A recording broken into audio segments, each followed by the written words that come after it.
Welcome to Bookish English. Today you'll learn how short stories can completely change the way you learn English. Stories train your ears to listen naturally, help you remember words faster, and make speaking easier without stress. You'll also practice real shadowing, pronunciation, and focused listening with me through 7 powerful stories. So watch till the end because this lesson will show you how to learn English the smart, natural, and fun way. Chapter The Magic of Learning with Stories. When I first started learning English, I felt lost. I memorized long lists of words. I studied grammar rules. I filled notebooks with exercises, but when it came time to speak or listen, everything disappeared from my mind. It was like I had words but no life in them. Then one day I found something different. Stories, short, simple English stories that made me forget I was even learning.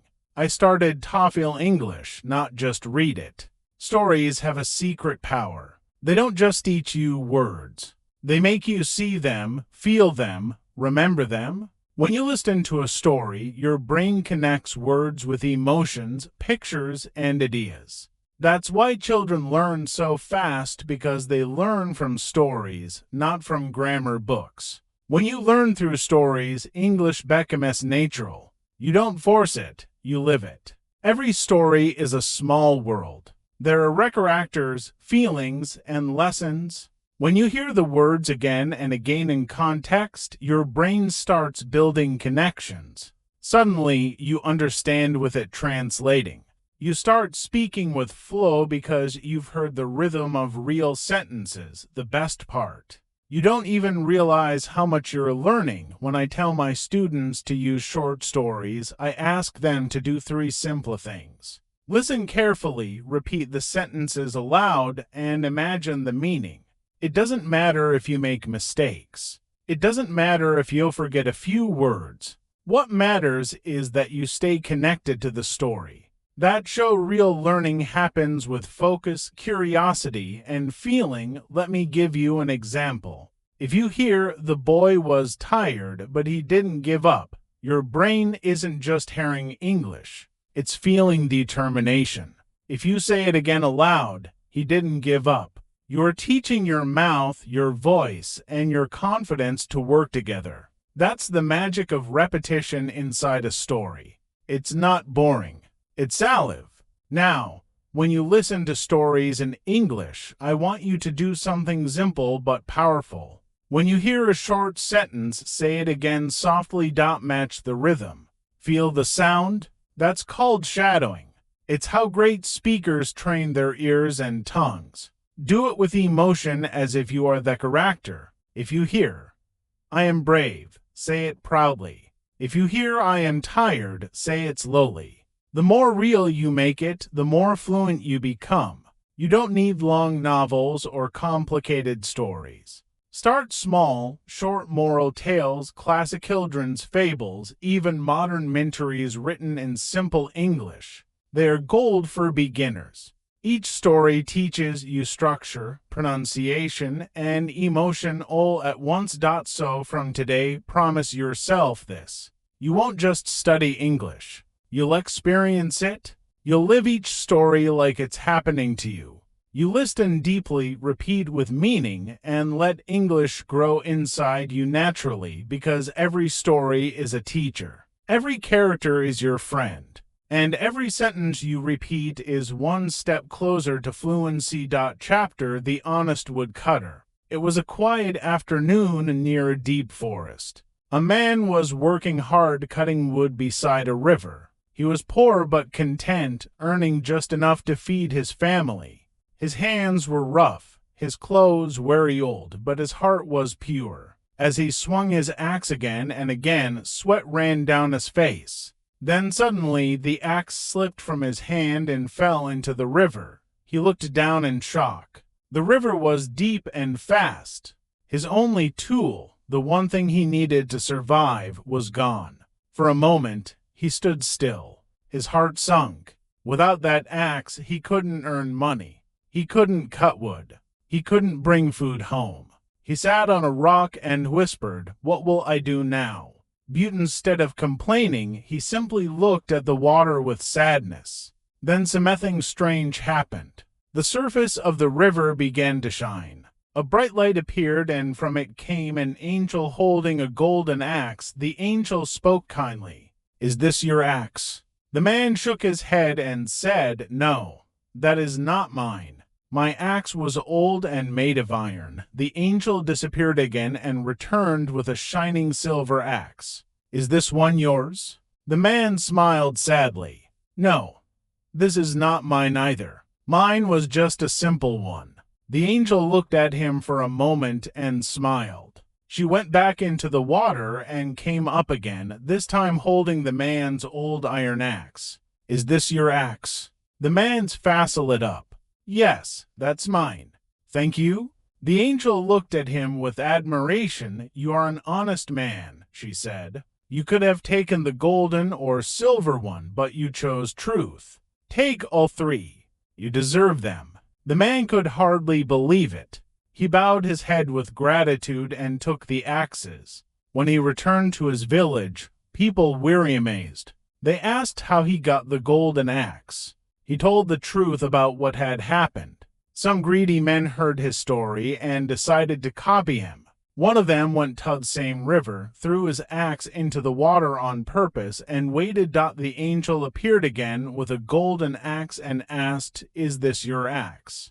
The man quickly said, "Yes, yes, that's mine," but the angel frowned and said, "You are not honest." The angel vanished, taking even his old axe with her. The man went home empty-handed. This story isn't just about honesty. It's about who you are when no one is watching.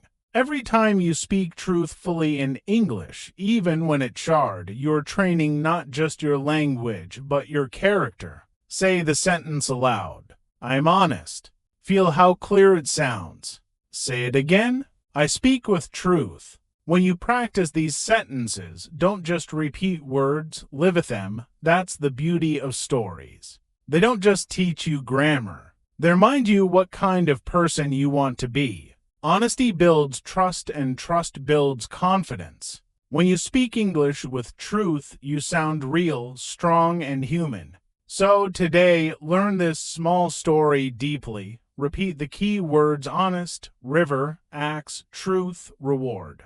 Say them slowly and clearly. You can even shadow the sentences. Repeat them softly right after hearing them. The more you feel the meaning, the stronger your English becomes. Because just like the honest woodcutter, you'll find your reward too. Not gold, not silver, but the power to express yourself with truth and confidence. Chapter: The Lion and the Mouse. A great lion was sleeping under a tree on a hot day. His golden mane shone in sunlight, and the forest was calm around him. Suddenly, a tiny mouse came running across the grass. It didn't see where it was going and ran straight onto the lion's paw. The lion woke up with a loud roar. The little mouse froze. Its small heart was beating fast. The lion lifted his paw and trapped the mouse under it. "Who dares to wake me?" he growled, his deep voice shaking the air. The mouse trembled and said, "I'm sorry, mighty lion. It was a mistake. Please forgive me. Let me go, and one day I will help you." The lion looked at the mouse and started laughing.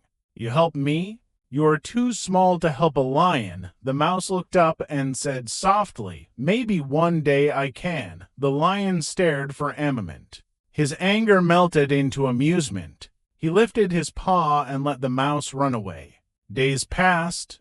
The forest was full of life again. Birds sang, monkeys played, and the lion walked proudly as king of the jungle. But one afternoon, while chasing a deer, the lion got caught in a hunter's net. The ropes were strong and he couldn't break free. He roared and roared, shaking the trees, but no one came.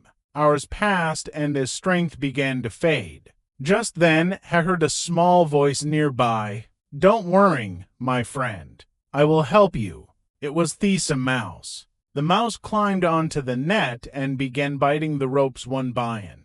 Its teeth worked fast, cutting through the knots. The lion stayed still, watching in silence. After some time, the net fell apart, and the lion was free. The lion stood up, amazed. "You saved my life," he said. The mouse smiled and replied, "I told you one day I would help you." The lion bowed his head and said, "Thank you, little friend. I'll never forget this. This small story carries a big message. No one is too small to help another. True strength isn't in size, it's in kindness." Many learners feel like the mouse when they start speaking English. Small, unsure, and afraid. But just like a mouse, you can grow stronger with every word you speak. Even small steps matter. Each sentence you repeat builds courage inside you. Try saying this out loud. I can learn. I can help. I am not small. Feel the meaning behind every word. When you repeat these sentences, you aren't just practicing English. You're shaping your mindset. That's what stories do. They help you learn language through feeling, not fear. Now, let's use this story for practice. Focus on rhythm and emotion. Say, "Please forgive me." Then say, "I told you one day I would help you." Listen to how your voice changes with each line. The story teaches you how to express emotion, how to sound kind, brave, or thankful. These are real skills you'll use in every conversation. So, remember the lesson from the lion and the mouse. Be kind, be brave, and never think you're too small to improve. English fluency grows like friendship for trust, practice, and patience. Chapter: The Thirsty Crow. It was a hot summer day. The sun was burning bright in the sky and the air felt heavy and still. A crow was flying from one tree to another, searching for water. His throat was dry and his wings felt tired. He looked around, but every pond had dried up and every pod he found was empty. The more he flew, the weaker he became. But still, he didn't stop. He kept going because giving up would mean ending of thirst. After a long time, he saw a small clay pot in a garden. His heart filled with hope. He flew down quickly and looked inside. There was some water, but it was at the bottom. The crow tried to reach it with his beak, but it was too deep. He pushed it, but it didn't move. For a moment, he stood silently beside it, feeling helpless. Then, suddenly, an idea came to his mind. He looked around and saw small stones on the ground. He picked up one stone and dropped it into the pot. The water moved up a little. He picked another stone and dropped it in again. Then another and another. The water slowly began to rise. The crow became more excited. His wings trembled with energy again. He kept picking up stones one after another without stopping. Finally, the water reached the top. The crow drank it happily and felt alive again. He looked up at the sky as if to say, "Thank you," and flew away stronger than before. This story is simple, but it carries a lesson that can change the way you learn English. Like the crow, many learners feel tired when progress seems slow. They study for days and yet speaking feels difficult. They think, maybe English is not for me, but remember, just like the crow, you don't need luck. You need persistence and creativity. One small stone at a time and you will fill your pot of fluency. Each new word you learn is like one stone. Every sentence you repeat is another. Every video you listen to is one more step. It may feel slow, but every effort counts. Say these sentences out loud. I will keep going. I am learning. I will not give up. These are not just words. They are your promise to yourself. When you practice English, think like the crow. Don't fly away when things feel hard. Think, what can I do differently? Maybe listen to easier stories. Maybe repeat after the speaker. Maybe speak to yourself when no one is around. Each small idea brings you closer to your goal. Now, let's use this story to improve pronunciation and rhythm. Say, the crow was thirsty. Then say, "He didn't give up." Notice how your voice changes. You sound more confident when you believe what you say. This is the power of stories. They connect words with emotion. When you feel the meaning, you remember it. The crow's victory wasn't big, but it was real. He didn't find water by chance. He made it happen. And you can, too. Even if your English feels limited, know your effort will raise your level slowly but surely. Just like the water in the pot, your progress will rise one drop at a time. So keep flying, keep trying, keep believing that your hard work will bring results. You are not too late, not too weak, and not too far behind. You are learning, and that is enough.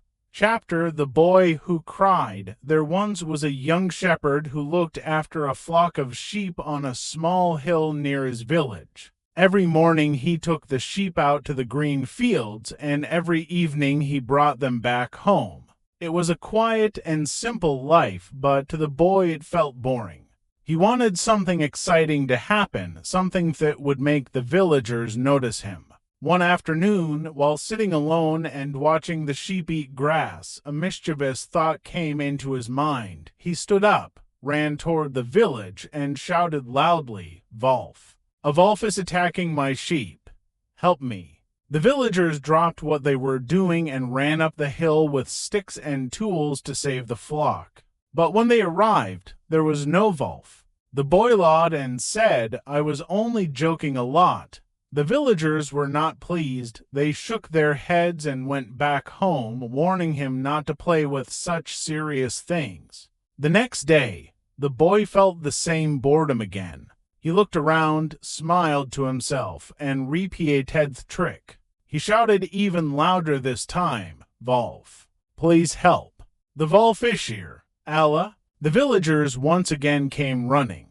They were sweating and out of breath, but when they reached the top of the hill, they found the sheep safe and sound. The boy laughed again. "You'll believe me again," he said proudly. The villagers were angry this time. They told him, "No one will trust you if you keep lying." A few days later, while the sun was setting and the sky was turning red, the boy suddenly saw something moving near the forest. His smile disappeared. A large gray wolf came out quietly, its eyes glowing in the fading light. The sheep began to panic and run in all directions. The boy shouted at the top of his voice, "Wolf, please help me. This time it's real. Wolf, Allah." But the villagers didn't believe him anymore. They thought he was joking again, so no one came. The wolf attacked the sheep, and the boy could do nothing to stop it. When the villagers finally came to check, they saw what had happened. The boy was sitting on the ground crying. An old man put his hand on the boy's shoulder and said, "Remember, no one believes a liar, even when he speaks the truth." The boy nodded slowly, realizing the pain that lies can bring. This story teaches one of the most important lessons for life and for learning English. Honesty builds trust, and trust builds connection. When you practice speaking English, don't try to sound perfect or pretend to know everything. Speak honestly, speak simply, and people will understand you. Say these lines aloud. "I speak truthfully. Even to learn, I will not give up." Feel the meaning in your voice. Every time you repeat words with truth, your confidence grows. Now take this story as a practice. Use it to train your pronunciation and feeling. Say, "Help, the wolf is coming." Ola then says softly, "No one believed him." Notice how your tone changes between fear and sadness. That change in tone is what makes your English sound alive. The boy lost the trust of others because he used his words without honesty. But you can use your words to build trust, to share truth, and to inspire others. Let your English always carry your real voice, not a fake one. Truth makes language beautiful. Chapter: The Golden Egg. A poor farmer once lived with his wife in a small village. They worked hard every day from sunrise to sunset, trying to earn enough to survive. Their clothes were simple, their meals were plain, and their house was made of mud and wood. Yet they were honest people who never took what wasn't theirs. One morning, as the farmer went to feed his goose, he noticed something shining in the nest. He picked it up and was amazed. It was an egg, but not an ordinary one. It was made of pure gold. His hands trembled as he held it. He called his wife, and both stood staring at it in disbelief. They checked again and again to see if it was real. It was heavy and bright, the farmer said softly. Our goose laid this. Can you believe it? His wife smiled with joy.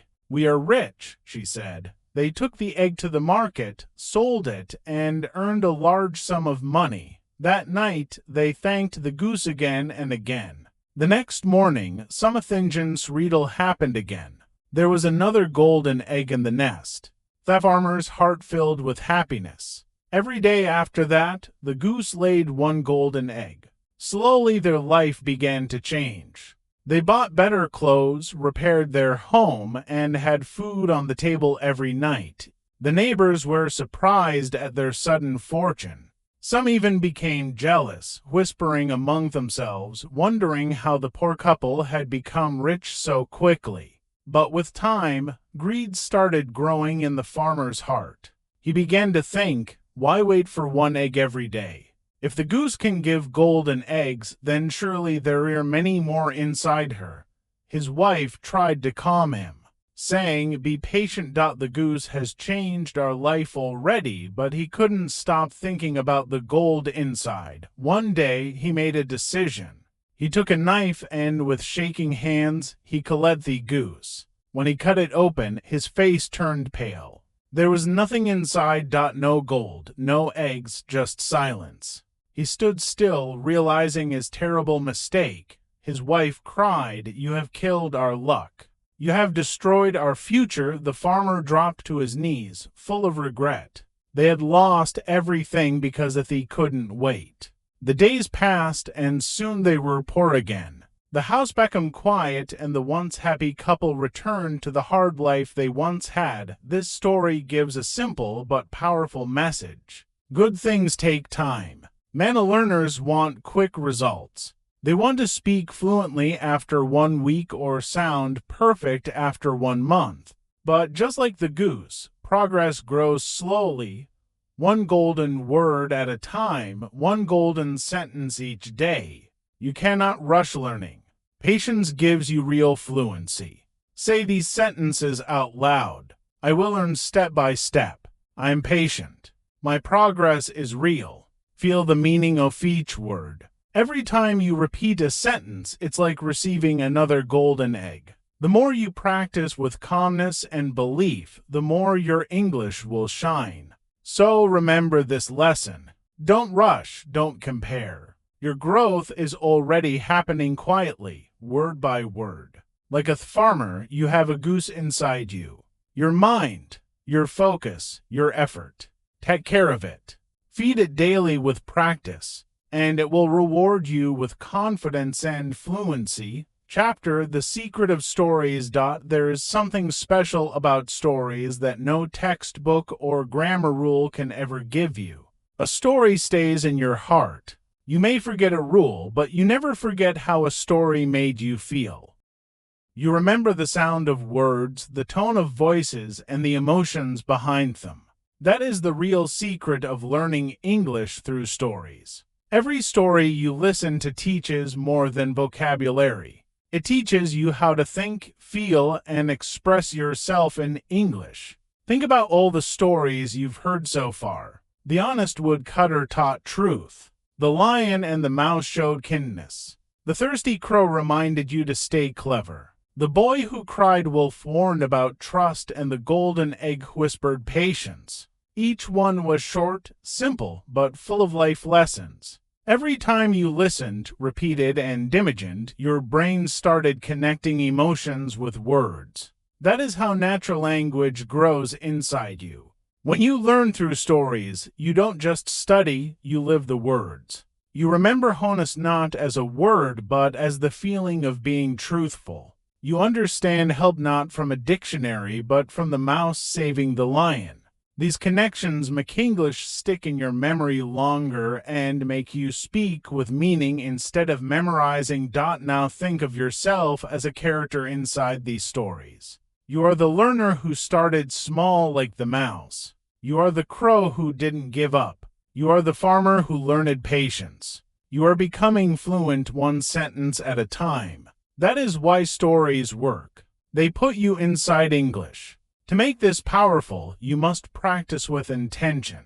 Listen carefully to each story again. Repeat after the speaker. When you hear truth always wins, say it aloud clearly. When you hear never give up, say it with strength. Let your mouth move. Let your ears listen and let your mind feel the meaning. That is how fluency begins. Not from grammar books, but from connection. Every learner who stays with stories becomes confident. At first, they may hesitate. They might think I understand but can't speak. Then, after a few stories, they start repeating small parts. Soon they speak full sentence naturally. It happens because stories show real-life rhythm. How words rise and fall. How emotions shape the voice. You don't learn just to talk, you learn to communicate. Now try a small activity. Think of your favorite story from what you've learned. Summarize it in 2 or 3 lines in English. Use simple words. For example, a boy lost his axe but stayed honest. He got gold as a reward. That's already speaking practice. You are using the language that your brain remembers emotionally. The secret of stories is not about listening once. It's about living them again and again. When you repeat them, your fluency becomes natural. When you tell them to someone else, you own the language. You start thinking in English without effort. That is why every great teacher says, if you want to learn a language, learn its stories. So keep listening, keep repeating, keep feeling. Every story you learn adds a new part to your English soul. You are not just learning words. You are growing as a storyteller, as a thinker, as a confident speaker of a new language. And now, as we finish this journey of 7 stories, ask yourself one question. Which story taught you the most about yourself? Tell me in the comments below. Your answer might inspire another learner today. If you enjoyed this video and learned something valuable, make sure to like it, subscribe to Bookish English, and share it with your